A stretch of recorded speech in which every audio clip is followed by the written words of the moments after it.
Nós terminamos exatamente falando sobre a Kate Millett e eu quero que vocês observem, né, a figura, né, dela.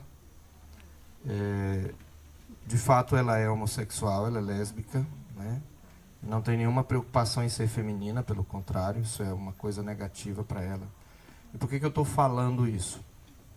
Frequentemente, eu sempre vejo discussões que às vezes tem sobre feminismo e tal, confrontando o feminismo. Aí quando o homem entra, aí sempre entra uma feminista para dizer, não podia ser diferente, até agora só homens falaram. Então, vocês são homens, né? Então, tá explicado. Ou seja, assim os homens são amordaçados, eles não podem dar qualquer opinião sobre feministas, né? Porque eles são homens, eles são macho opressor, eles são interessados. Bom, se nós quisermos, se for para usar esse argumento, então praticamente todas as defensoras desse feminismo são lésbicas. E eu estou falando exatamente por isso. Então o que diríamos? Bom, você é suspeita para falar? Vê-se porque ela questiona o feminino. Então esse argumento vale tanto para um lado como para o outro, né?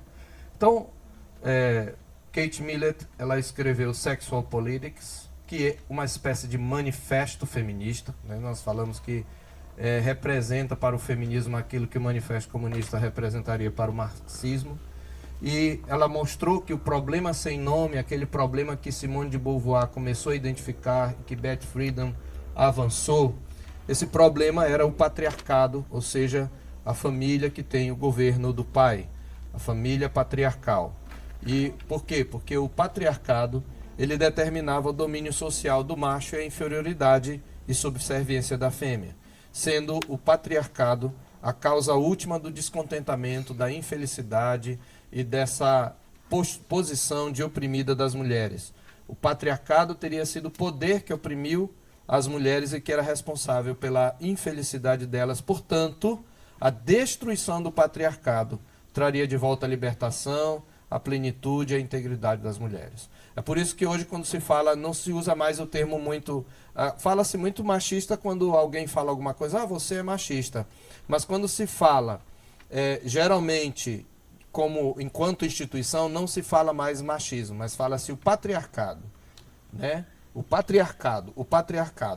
Patriarcado é sinônimo de machista ou machismo para o movimento feminista. Tá? O homem é, por sua natureza, já o opressor. É sempre assim. Ele é o principal responsável. Ok? Lembre-me de amanhã discutir um pouco nesse ponto a partir de Foucault. As pessoas... o famoso Foucault aí, que está sendo bem falado, né? Bem ou mal, não sei. Mas é só para a gente saber que esses teóricos... nem tudo que eles falam, de fato, deve ser descartado. E tem uma sacada de Foucault, que embora ele tenha, talvez, levado para um outro rumo, ela nos serve muito a essa questão dessa luta de classes, dessa situação, ou dessa condição fixa de uma classe opressora e uma classe oprimida. Mas amanhã é que a gente vai falar, hoje não tem tempo.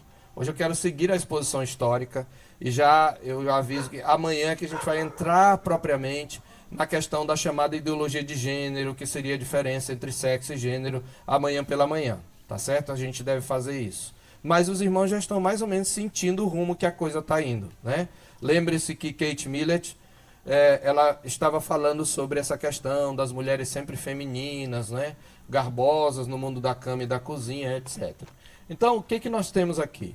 Fazendo um breve resumo, as feministas, especialmente não as sufragistas, as primeiras exatamente, mas dessa segunda onda em diante, a partir de Simone de Beauvoir, elas adotam exatamente a visão marxista da história e fazem uma releitura da luta de classes, seguindo aquilo que Engels já tinha falado no livro A Origem da Família, da propriedade privada e do Estado, e também aquilo que a Escola de Frankfurt estaria falando, né? Começou a falar porque a Escola de Frankfurt foi ali, ela começa, né, a questão da influência com Gramsci lá nos anos 30, então não é ainda exatamente a escola, mas vem então a Escola de Frankfurt mais ou menos nessa época, entre anos 30, 50, etc. Então, olha a releitura que elas fazem. Lembra? Tinha marxismo ortodoxo, o marxismo revisionista, agora nós estamos dentro de um segmento dessa visão marxista revisionista, você vai ter a visão do feminismo. Então, quais seriam os focos, né, do feminismo? Primeiro, ela substitui a luta de classe, ela substitui na luta de classes a classe proletária oprimida pela classe das mulheres. Tá? Não é que eles não falam de proletariado, marxista sempre fala alguma coisa de proletário, né? Ele sempre mantém isso, mas elas substituem nessa questão de opressores e oprimidos, os opressores são os machos e as oprimidas assumem o lugar da classe proletária no primeiro modelo de Marx, o modelo ortodoxo. Segundo, elas substituem a classe capitalista opressora pela classe dos homens. Aí tem um erro, tá? Não considere esse erro, tá das mulheres aí, mas é dos homens, tá? A classe capitalista opressora em Marx agora é assumida pela classe dos homens. Eu não estou dizendo que não existe ainda esse argumento capitalista. O que eu estou mostrando é que há uma releitura e uma aplicação a um aspecto particular, tá? da condição das mulheres, e isso vai ser, por exemplo, utilizado para o movimento negro, para o movimento gay, né, para os movimentos das minorias de um modo geral, né? Essa visão marxista vai ser adotada, tá? Substitui a história da luta de classes pela luta dos sexos, né? A história, de fato, é uma história da luta dos sexos, tá? Esse é o ponto. E depois denunciar o caráter alienante do casamento burguês com a sua dimensão monogâmica e indissolúvel. Observe. Está atacando a monogamia e a indissolubilidade do casamento. Tá?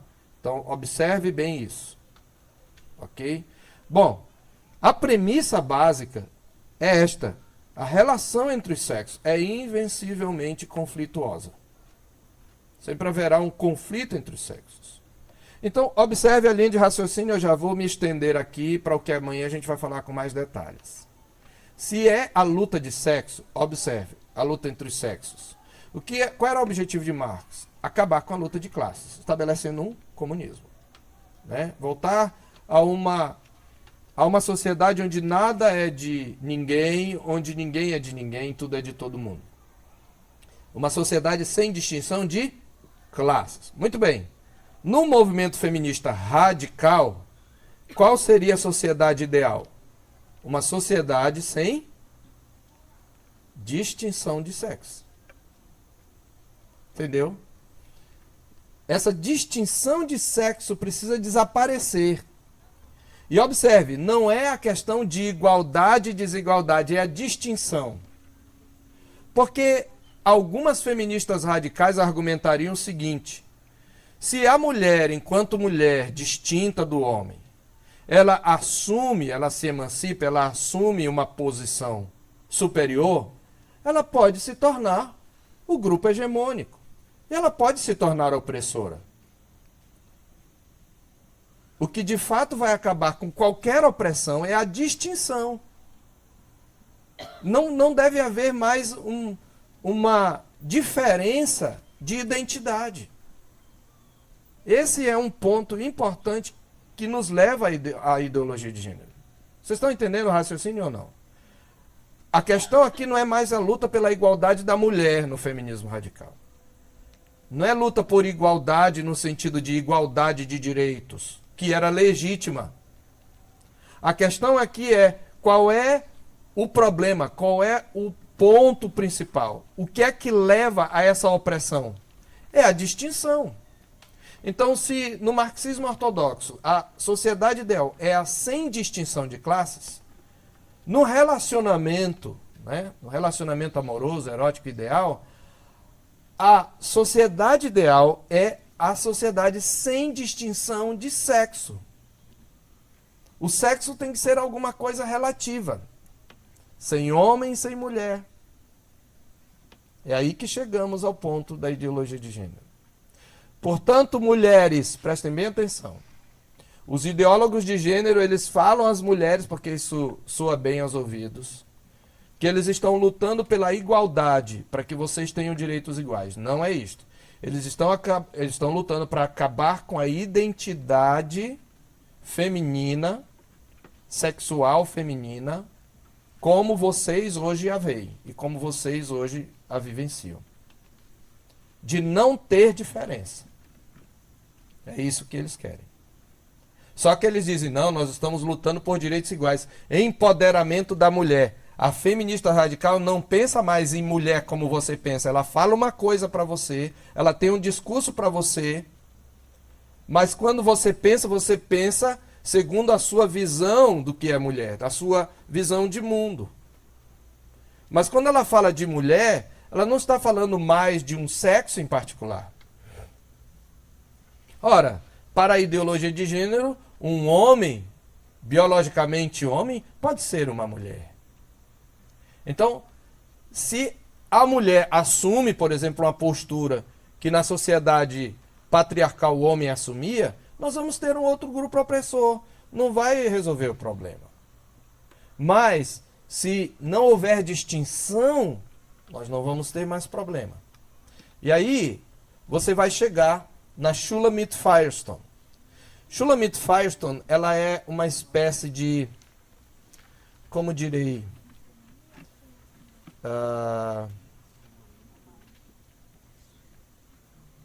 ela é uma espécie de certa forma, um calo no sapato do feminismo.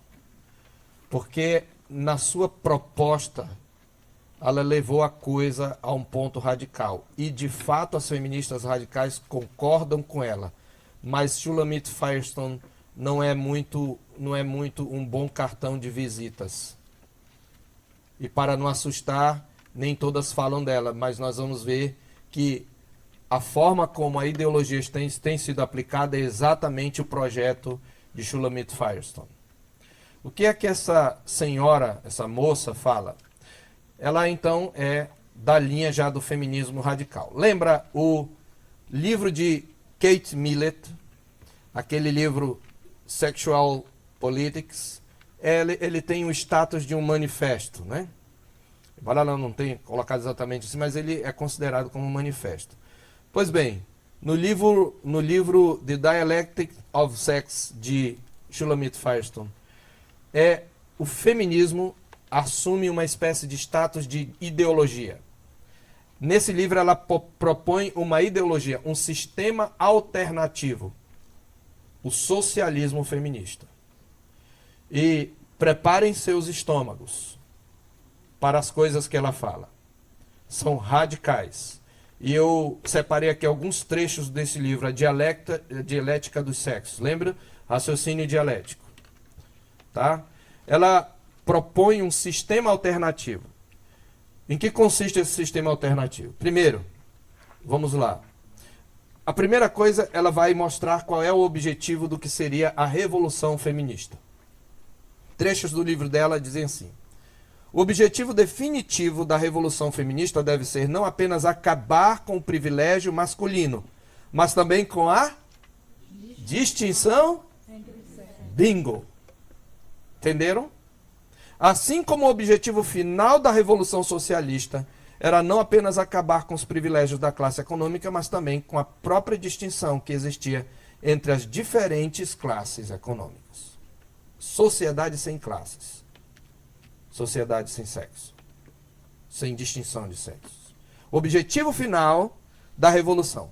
Eu vi um vídeo de uma senhora, eu não sei o nome dela, ela é uma psicóloga teórica. Ela constrói toda essa questão da ideologia de gênero a partir da narrativa que mais ou menos eu estou contando. Da narrativa da chamada direita conservadora. Né? E ela diz, olha, eu quero mostrar para vocês a narrativa, e o objetivo dela é refutar essa narrativa. Eu só assisti 1 ou 2 vídeos, na verdade. Não precisou de mais. Porque, na verdade, no primeiro vídeo ela não refuta nada. Ela só diz, olha, eles pegam um monte de fatos anacrônicos, quer dizer, fora de tempo, juntam e constroem uma narrativa. Mas quem está falando de revolução e de revolução socialista e associando a feminismo sou eu. É uma feminista. Elas usam a linguagem, elas nunca esconderam. Então, não há nada de anacronismo. Não é que Marx disse, olha, eu quero que vocês façam assim, assim, assim. Claro que a história do pensamento, um pensamento vai se construindo ao longo em cima do outro.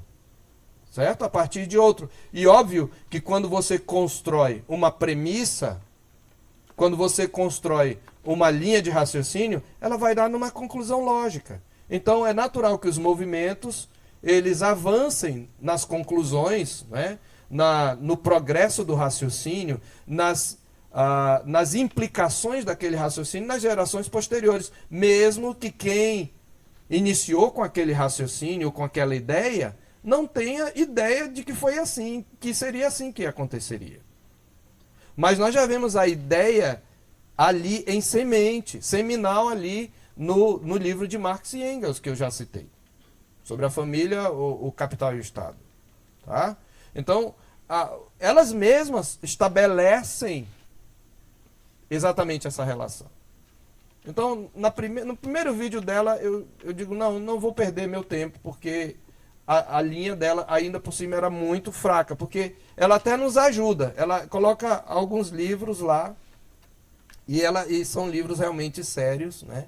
Ela diz, aí o argumento dela, olha, isso aqui é uma narrativa da direita conservadora, né, para realmente fazer frente, né, à nossa visão. Bom, ela já está dizendo isso. Bom, é claro que é, né? Mas não é por isso que é falso. Tá? Então, esse é o objetivo. Então, ela propõe para que chegue-se a essa sociedade sem distinção de sexos, ela propõe alguns passos na sua revolução feminista. Observe aí. Primeiro, nós estamos aqui resumindo. Ela propõe um sistema alternativo. Observe aí. Eu vou ler aqui. Ela diz no livro: a libertação das mulheres da tirania de sua biologia reprodutiva por todos os meios disponíveis e a ampliação reprodutiva e educativa de toda a sociedade globalmente considerada. Essa é a primeira proposta. Seria o primeiro passo. Você captou a mensagem? Primeiro passo é que a mulher seja liberta de quê? Da tirania. Observe, ela nem está falando do macho aqui, nesse momento, embora isso inclua a questão do macho, mas existe uma coisa anterior, que é o que subjuga a mulher, que é o que dá ao macho o fundamento para subjugar a mulher. É a tirania da sua biologia reprodutiva. Você é capaz de ser mãe. Isso é uma tirania. Biologicamente, né, você pode reproduzir, você pode dar à luz. Mas isso não é um bem, isso é uma tirania. Esse é o fator, a maternidade é o fator que te escraviza. É o fator pelo qual o macho te subjuga. É isso que ela está dizendo. Nós temos que libertar as mulheres da tirania da biologia. Mas não só isso. E ela diz assim, por todos os meios disponíveis, todas as armas possíveis que nós pudermos usar. Mas não só isso. Para que esse feminismo radical alcance esse sistema alternativo, é preciso promover a ampliação da função reprodutiva e educativa de toda a sociedade globalmente considerada. O que é isso? O que é a ampliação da função reprodutiva? Bom, quem tem a função reprodutiva, naturalmente? A mulher. Como é que se amplia a função reprodutiva? Ampliar a função reprodutiva de toda a sociedade. Observe. Como é que se amplia a função reprodutiva de toda a sociedade? Vamos lá? Casais gays adotando criança. Não, porque eles não reproduzem. Veja bem. É ampliar a função reprodutiva, não é de criação. É de reprodução. Gay não tem como reproduzir. Não, também não tem como reproduzir. Não tem nenhum caso. Não, se tirar o útero da mulher, vai perder a função reprodutiva. Gente, a ideia é de reprodução em larga escala, que não só através do coito. Como é que se amplia a função reprodutiva? Hã? Inseminação. Exatamente. Não, é na mulher. Mas só que, por exemplo, uma mulher seria uma espécie de barriga de aluguel. Mas essa função reprodutiva não é mais só dela. Tem um laboratório, toda a sociedade pode...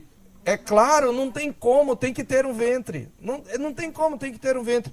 Só que quando você, por exemplo, você pode reproduzir gêmeos, né? Aliás, a reprodução chamada artificial, que na verdade não é bem artificial, né? Mas o que acontece? Às vezes você pode ter trigêmeos, quadrigêmeos, não é isso?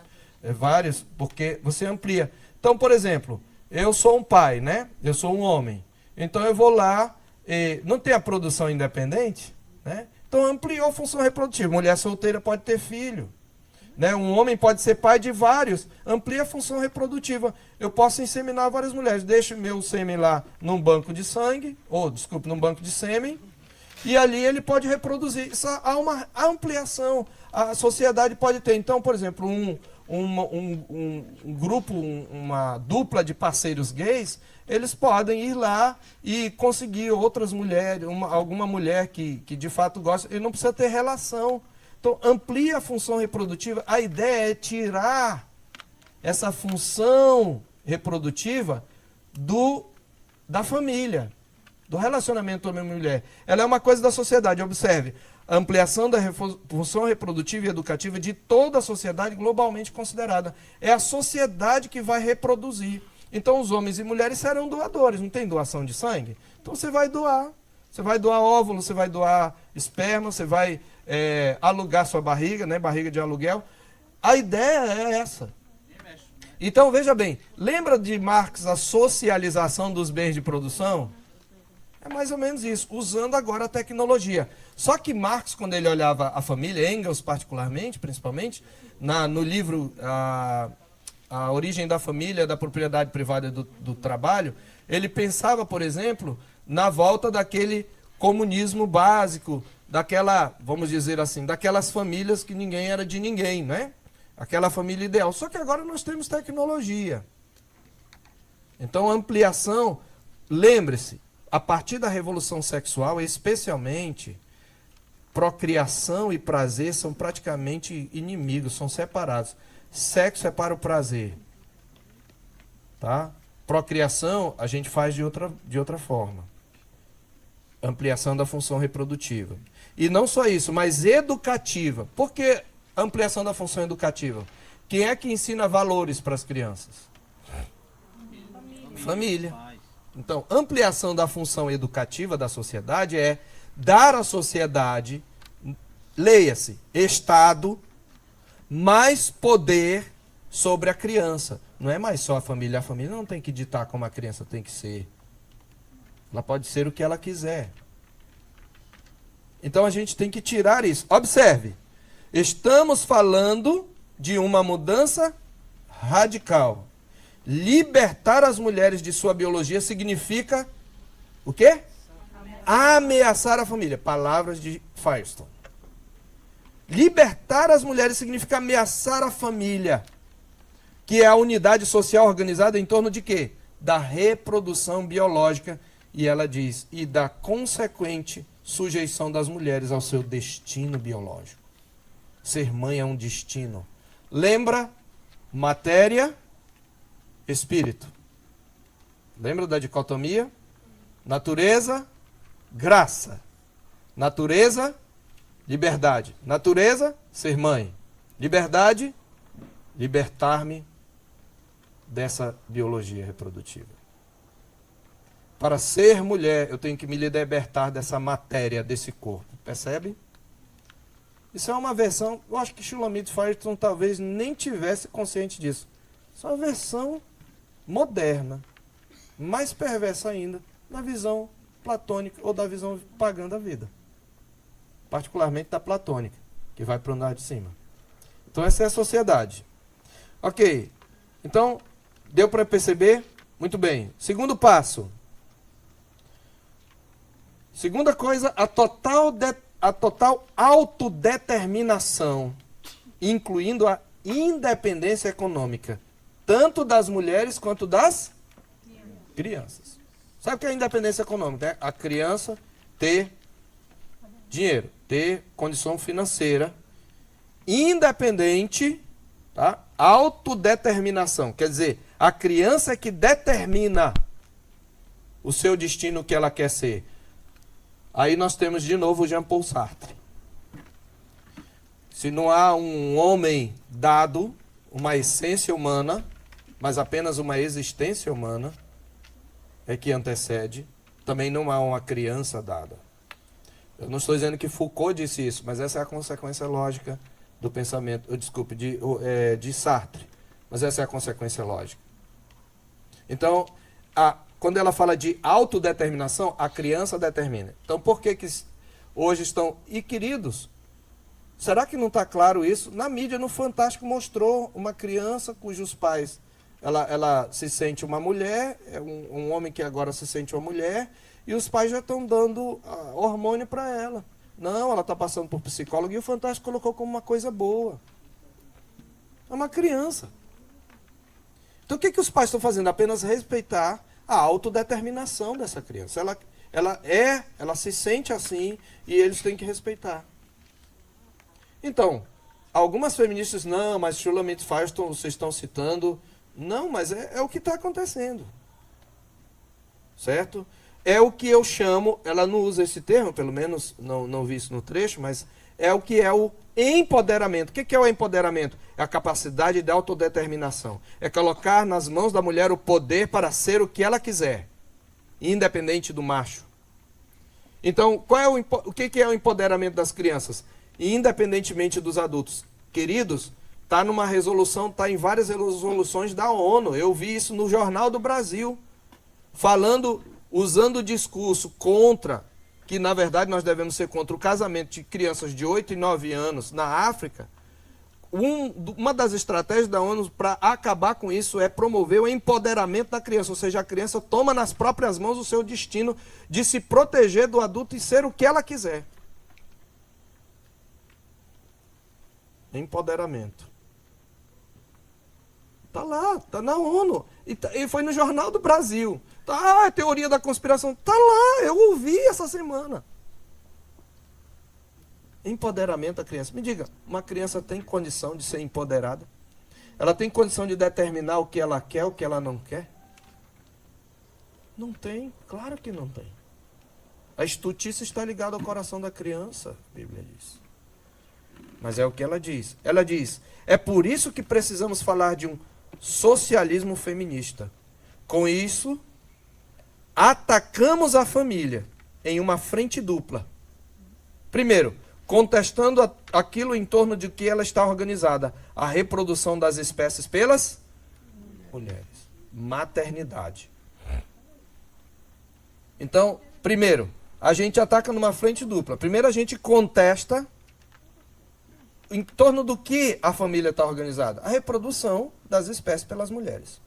Segundo, a consequência dessa reprodução, que é a dependência física das mulheres e das crianças. Eliminar estas condições já seria suficiente para destruir a família, que produz a psicologia do poder. Contudo, nós a destruiremos ainda mais. Que tal? Que tal, mulheres? Agora, deixa eu dizer, feministas radicais não vão chegar para você e dizer assim, olha, eu quero destruir. Não vai dizer isso. Vai dizer, olha, você tem direito a uma carreira. Pense na sua carreira profissional. Você não tem que depender de homem. Olha, a questão de ter filhos é limitante. Aí umas dizem assim, não, mas eu consigo ter filhos eu posso ter filhos e ter uma carreira. Mas quando fica dividida, a que você vai dar prioridade? Você entende quando nós pastores, particularmente da linha reformada, falamos que a sua principal função, mulher, é a maternidade e não a sua carreira? Porque as feministas, elas estão colocando isso, e a maioria de vocês, queridas, eu falo com todo respeito e amor, a maioria de vocês já tem a mente formatada assim. algumas de vocês ouviram isso dos pais. Eu quero que você tenha uma carreira, uma profissão, que você estude, para você não depender de homem nenhum, que você seja advogada, que você seja uma mulher empoderada. E eu não sou contra o estudo das mulheres. Eu acho que as mulheres têm que fazer até a universidade, porque criar filhos requer um conhecimento profundo das coisas. Mas quando se coloca o criar filhos como secundário, exatamente se ataca a visão bíblica, o projeto, o propósito do Criador na sua raiz. A mulher foi feita para ser mãe e esta é sua principal missão. E todas as outras, elas devem ser colocadas em plano secundário. E o feminismo sabe, essa é a conclusão. Você não tem como dissociar ser mulher do ser mãe. Ah, pastor, mas tem mulheres que nunca vão ser mães, mas têm o sentimento materno. E são exceção, irmãos. Estão se tornando regra. Mas normalmente são exceções, até agora são exceções. Na verdade, não se legisla sobre exceção. E mesmo aquelas que nunca terão filhos têm um sentimento materno. Quantas mulheres não criam seus sobrinhos, os seus netos? O sentimento materno está na essência de vocês. Vocês foram criados assim. Amém, né, irmã? Glória a Deus. Só que as mulheres hoje secularizadas, elas não querem mais ter filhos. Isso aqui já está influenciando. Você diz, que horror, mas tem mulher que não quer ter filho. Eu conheço mulheres presbiterianas que já disseram assim, eu não quero ter filho. Porque eu não quero que nada atrapalhe a minha vida, a minha carreira, meu relacionamento com meu esposo. Presbiterianas. Ou então, vamos ter poucos filhos. As mulheres hoje não querem mais ter filho, querem criar cachorro. Isso é uma constatação, não é minha. Um filósofo ateu disse isso. Você pode olhar, é um vídeo de 2, 3 minutos. Ele diz, a mulher secularizada, mesmo a cristã que é secularizada, que não é de adesão estrita à religião, ela hoje não quer ter mais filho. As mulheres que querem ter filhos são as mulheres de adesão restrita à religião. O que ele quer dizer é mulheres que são de fato religiosas. Aí ele cita as islâmicas. É por isso que o islamismo também está crescendo. Porque até a mulher chamada cristã, ela foi atingida por esse liberalismo. Mesmo aquela que diz, não, fora com isso, não, eu quero família. Mas ela diz, eu quero ser empoderada, eu quero ter uma carreira, eu quero ser advogada, ser médica, ser isso, ser aquilo. E não tem tempo para criar o filho. Aí dá para onde? Para a creche.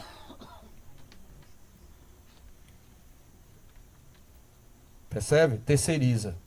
Porque quem que vai ficar em casa? O homem? O homem vai amamentar? Não tem como.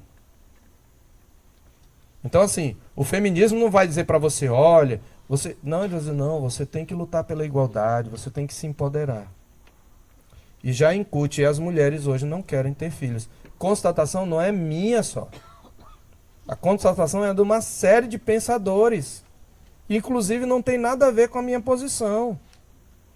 Ateus. Tem até feminista que está dizendo isso. Entendeu? Então a coisa é séria. Tá?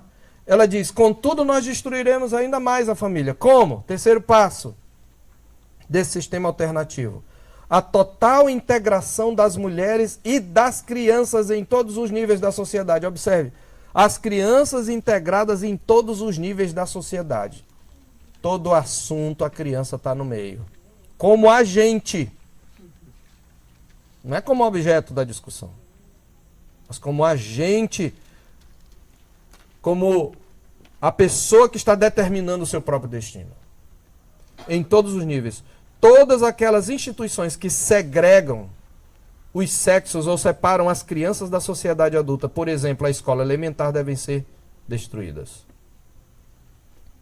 Abaixo a escola.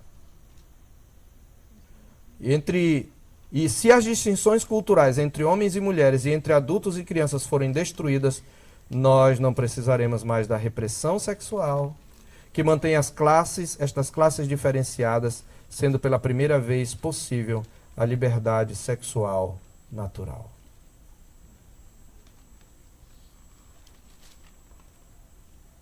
feroz essa Shulamit Firestone. Muito feroz, realmente. Distinções culturais entre homens e mulheres e entre adultos e crianças. Nós chegamos à pedofilia. Agora, deixa eu dizer, existem organizações pedófilas como a NAMBLA nos Estados Unidos.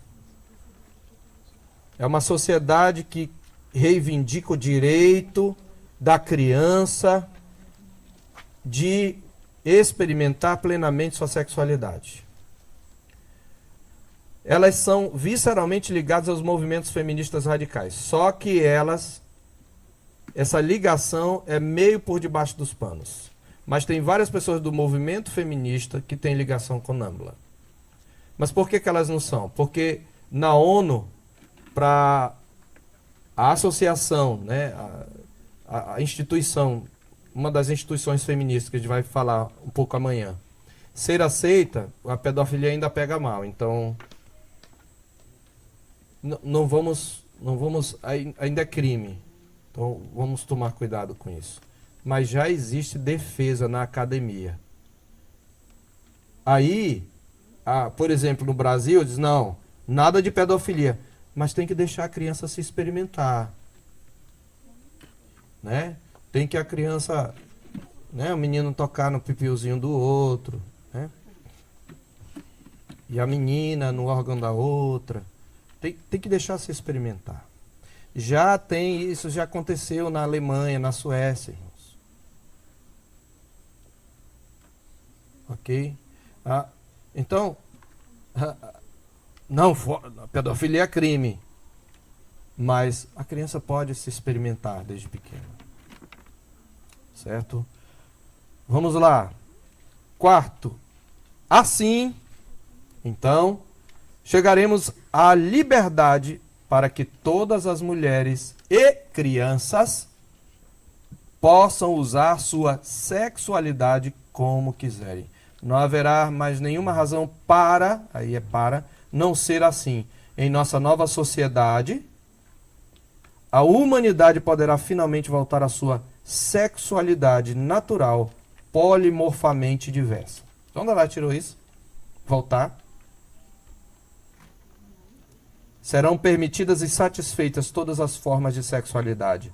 A mente plenamente sexuada tornar-se-ia universal. Que projeto de poder. Essa é Shulamit Firestone. Eu esqueci se foi em... ela morreu em 2012. Amém. Causas desconhecidas. Mas o livro dela permanece.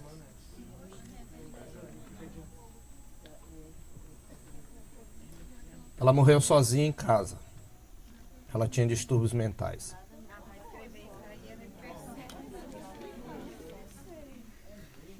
Mas não é a única, tá? Foucault também. Nietzsche também.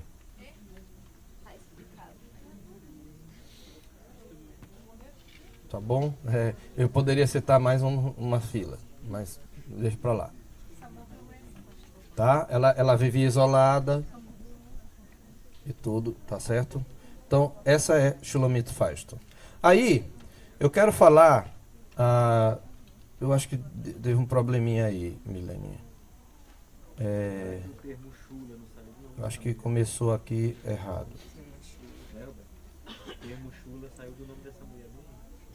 Milena, tá trocado aqui tá? Você vai colocar o segundo e depois você coloca o primeiro. Isso. Bom, nós falamos do pai, da mãe, né?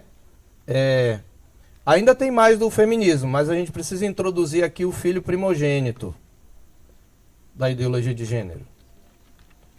E aí eu quero falar um breve histórico o filho primogênito, aliás, o irmão primogênito, na verdade, desculpe, tá? Ele é filho daquela mãe, né? Feminismo radical, tá? Não é que ele nasceu exatamente, ele nasce na esteira da liberdade sexual, mas ele é alimentado e amamentado pelo feminismo, com toda certeza. Então a gente está usando aquela figura de pai e mãe, né? Então seria irmão primogênito, né? breve histórico do movimento homossexual. E aqui eu vou só traçar o movimento para amanhã a gente chegar na ideologia de gênero. Aqui ainda não vai se falar em gênero, vai se falar em homossexual, tá? Você não vai ver a palavra homoafetiva ainda, porque isso ainda não estava na moda. Essa questão de gênero ela é muito recente mesmo. Uns 80, 90, por aí. Na verdade, ela é cunhada bem antes, que a gente vai ver amanhã. Né? 2 nomes que são a equipe médica. Para o bebê nascer tem que ter uma equipe médica, né? Então a gente vai falar amanhã do Dr. John Money e do Dr. Robert Stoller. Né? Tem uma equipe médica para esse bebê do gênero, da ideologia de gênero vir à luz. Né? Tem a mãe, tem o pai, tem tudo aí. Tá bom? Tem a incubadora também, tá? Maternidade. A gente vai tentar, espero que a gente consiga falar amanhã. Ok. Então, filho primogênito. Vamos pensar um pouquinho na luta. Bem, homossexualidade sempre existiu, desde que Adão caiu. Né? Já visto o exemplo de Sodoma e Gomorra e os cananeus, né? Que o Senhor Deus fala lá, condena, e por isso eles foram expulsos da terra através de Israel. O próprio Israel aconteceu isso. Então, veja bem, isso aí era alguma coisa comum.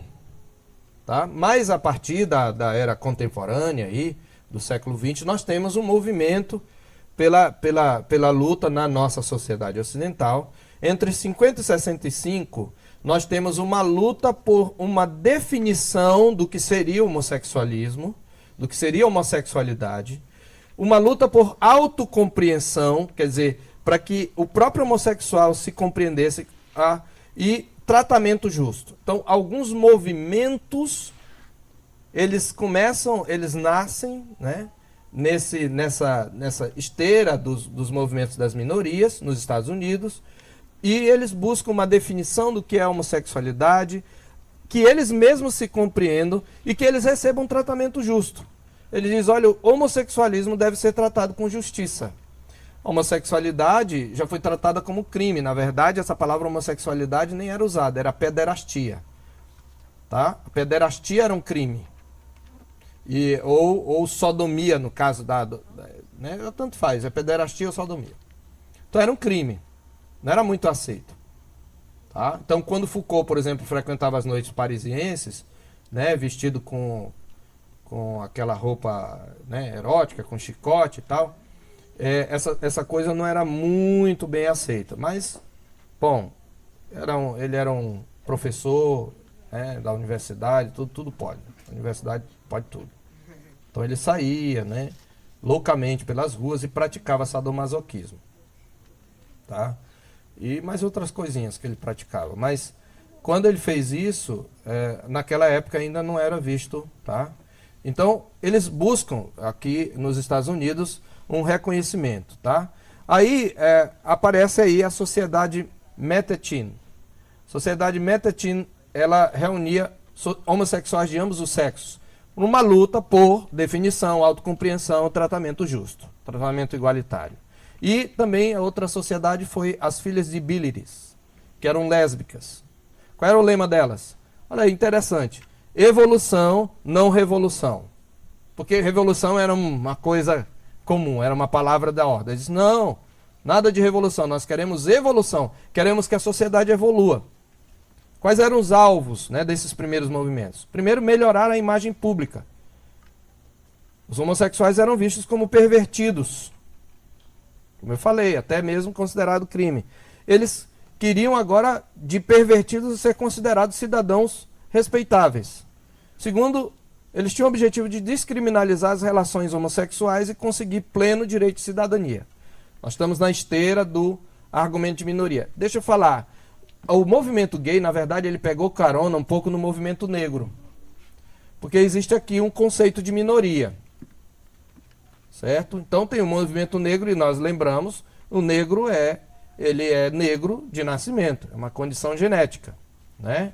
E, obviamente, os negros americanos, como era o caso dos brasileiros, eram descendentes de escravos. Eles tinham certas lutas por direitos que eram lutas justas. Ok. Como o caso das mulheres. E os gays entraram nesse barco aí. Por isso que todo marxista ele coloca tudo isso. Olha, essa população branca, né? Essa população heterossexual, essa população assim. Então, né, quando Lula foi condenado lá, é o que fazem com os negros, com os homossexuais, coloca tudo junto. A pergunta é, será que o movimento gay pode hoje ser chamado de minoria? Bom, o conceito de minoria é um conceito social, tá? Minoria não é um conceito quantitativo apenas. Minoria é um grupo que é menor, de fato, ele é menor numericamente, mas ele também não tem poder. Ele é oprimido. Então, minoria é um grupo oprimido que não tem condição nenhuma, que não tem espaço, né, no chamado grupo hegemônico. E por isso ele é acachapado. Então, minoria traz essa ideia. Inclui pobreza, inclui falta de um espaço, né, falta de uma voz, etc. Bom, talvez numericamente o movimento gay, os gays sejam minoria, mas pobres eles não são, não. Nem sem poder. Eles são financiados pela Fundação Rockefeller, pela Fundação Ford, por George Soros e várias outras grandes corporações. Até Bill Gates financia esse movimento. A ONU tem dinheiro a rodo para quem promover a ideologia de gênero. Como é que eles são minoria? É bem diferente. Isso é o que um autor chama de vitimologia gay. Tudo que eles não são agora é minoria. Neste sentido social. Hollywood tem um grande poder econômico. E poder político também. Estão infiltrados em todas as entidades principais. ONU, Unesco, Unicef. Todas elas. Rede Globo e... Não só a Rede Globo, mas outros também organizações. Então, só que eles pegaram o conceito de minoria, pegaram carona no movimento negro, então eles começam daí. Quais são os métodos? Raciocínio, discussão pública e buscar apoio de psiquiatras, cientistas e líderes religiosos. E eles conseguiram. Conseguiram as três coisas. Entre 65 e 69. 1965 e 69. Agora você vai voltar, né? Tá? Na verdade é isso aí. Eu disse para você voltar, mas eu não voltei. Então eu que tenho que voltar. Então, em 1955, nesse período ainda, nós temos, já no meio evangélico, um escrito, né, uma publicação favorável. Né? É o primeiro desafio sério. Outros foram tentados, mas não eram tão sérios. A condenação bíblica do homossexualismo. O Dr. Derek Bailey, que era teólogo anglicano, o anglicanismo já tinha sido atingido pelo liberalismo, ele questionou a interpretação tradicional de Gênesis 19, sobre a destruição de Sodoma e Gomorra. Ele fez uma outra interpretação dizendo que o problema lá não era homossexualidade, mas falta de hospitalidade. Então é um desafio que ele faz à condenação bíblica do homossexualismo. Há pouca oposição na igreja desse movimento por ignorância. A igreja desconhece a questão. A igreja não se aprofundou na questão nos anos 60. Aliás, a igreja nos anos 60 estava totalmente despreparada, ou quase totalmente despreparada. Majoritariamente despreparada para a revolução que aconteceu nos anos 60. Essa é uma análise de Francis Schaeffer. Francis Schaeffer é um filósofo, poderia também chamar de teólogo, mas ele vai mais pela filosofia, suíço reformado. Ele escreveu um livro intitulado A Morte da Razão. Lá ele faz esse diagramazinho de andar de baixo, andar de cima. É um livro bem fininho, mas é um livro um pouco filosófico. Ele escreveu outros livros como O Deus que Intervém, acho que O Deus que Está Presente, não lembro como é que diz em português. Ele tem vários livros hoje escritos, Morte na Cidade, vários livros, inclusive alguns da nossa editora. Esse é um livro já antigo, eu li no seminário ainda. Então Francis Schaeffer diz, os crentes não estavam preparados. Eles procuraram reprimir alguns, mas eles não sabiam dar respostas. Então perderam aquela geração. Grande parte daquela geração se perdeu. Muito bem, então há pouca oposição nas igrejas. Em 63 surge um panfleto sobre sexualidade na Comissão Literária do Serviço do Lar dos Amigos na Inglaterra, que era dos Quakers. Quakers é um movimento, né, que havia na Inglaterra. um movimento místico cristão. E nesse panfleto, bom, ele permitia relações sexuais pré-conjugais, adultério em alguns casos, e homossexualismo era aceitável. É um dos primeiros marcos do movimento gay cristão, entre aspas. Tá?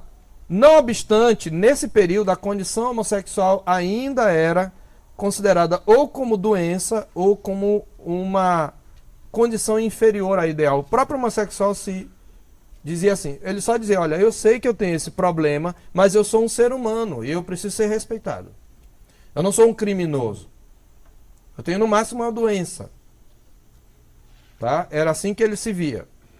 Bom, a partir dos anos 60, entre 50 e 65, a luta avança para uma luta por desculpe, eu cometi um erro aqui. Eu estou voltando de novo, né? Entre 65 e 69, lembra, no ano daquela revolução sexual, né? Toda aquela revolução, começam a fazer pressões sobre a comunidade científica. Eles começaram a dizer, o homossexualismo não é doença, homossexualismo não é doença, homossexualismo não é doença. Eles fazem a declaração de orgulho homossexual e rejeitam a opinião da psiquiatria que afirmava que a homossexualidade era doença. Eles diziam, não é doença. E eles usam táticas mais agressivas.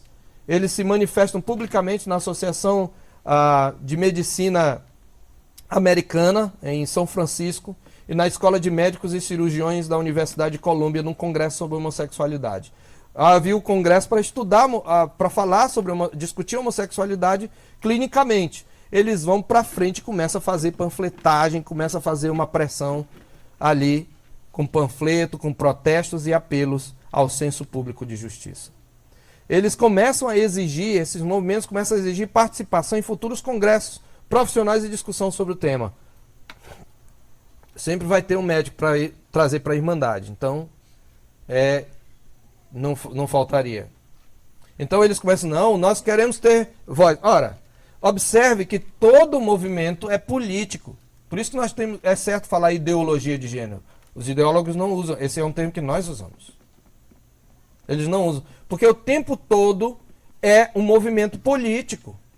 Observe, como é que o movimento político vai ter influência numa comunidade científica? Não é a política que deve gerir, que deve intervir. São as pesquisas, né? O que a política deve garantir é o recurso para a pesquisa. Mas observe, eles querem fazer pressão sem nenhum estudo prévio para que se aceite aquilo como algo saudável, como uma condição normal. E a pressão deu certo.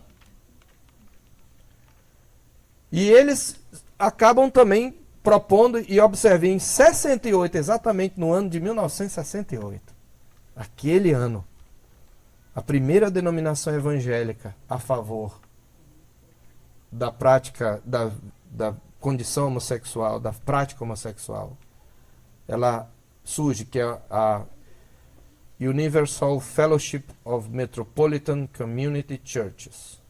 Aliás, tem comunidade metropolitana, o mesmo nome, aqui em São Paulo. Foi fundada pelo ex-pastor pentecostal, reverendo Troy Perry. Posteriormente, ele se tornou um dos líderes mais influentes do movimento gay cristão. Então, essa igreja metropolitana, ela aceita, né? E tem duas publicações interessantes aí. O Senhor é meu pastor e ele sabe que sou gay. É a primeira. Esse é o título do livro. O Senhor é o meu pastor e ele sabe que eu sou gay. E a segunda é Nunca Mais Tenha Medo.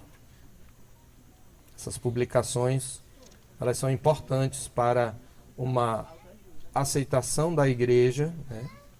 E as igrejas essas igrejas que aceitam são de cunho liberal, são de teologia liberal, tá?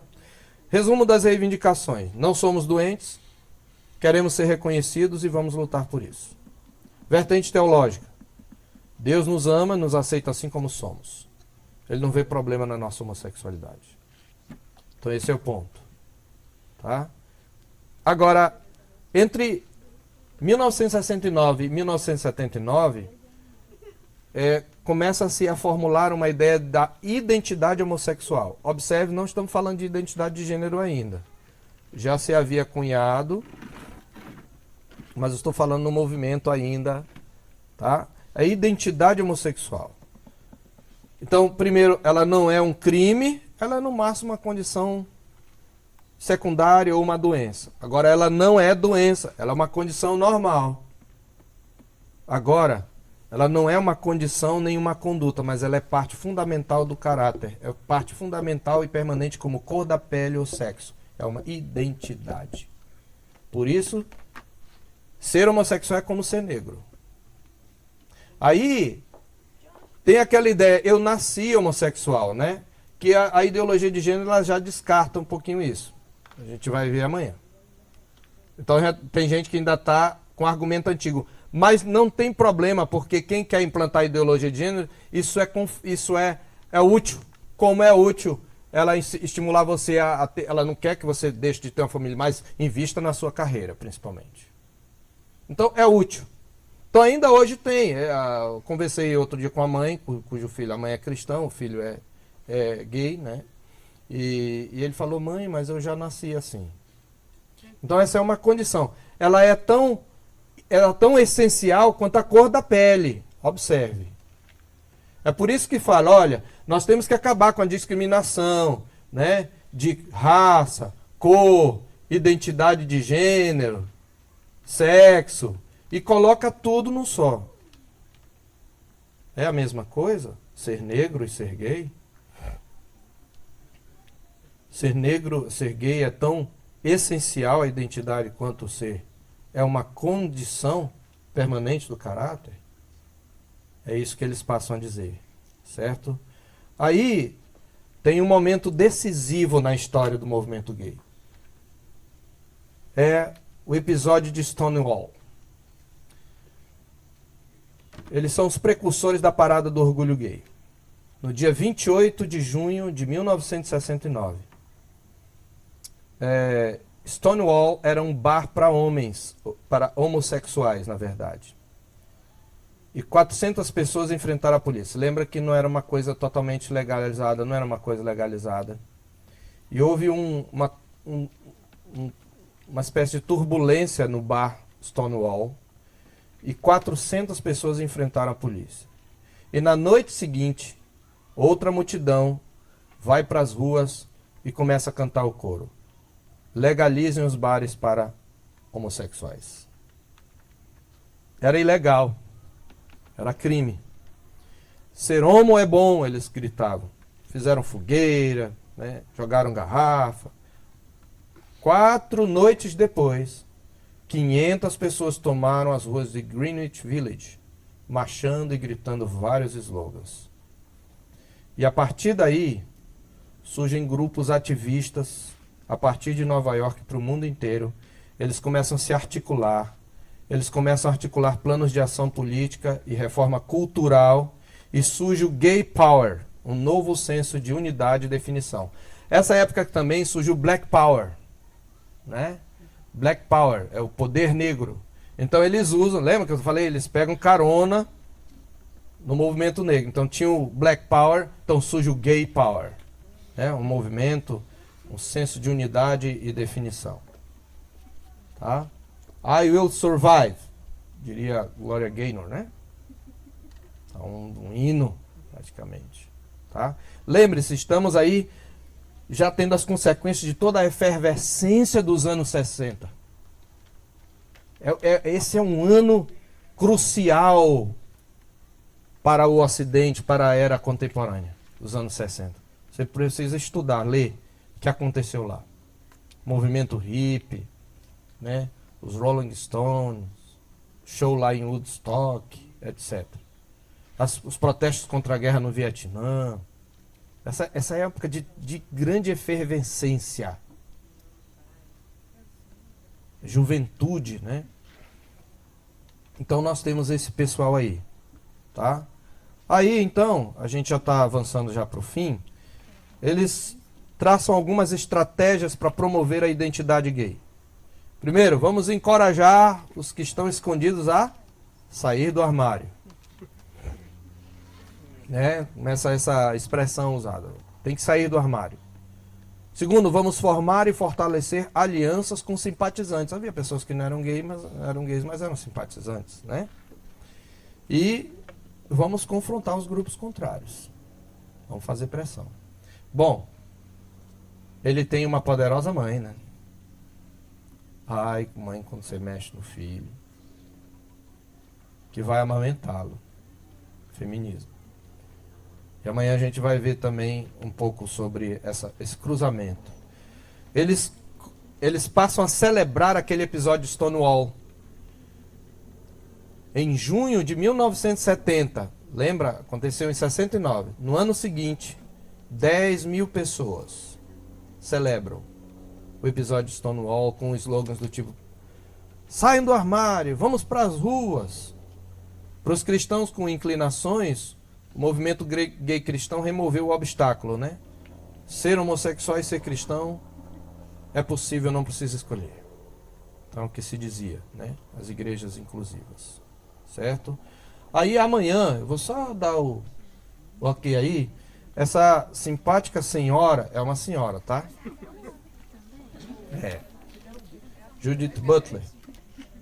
Ela avança, lembra?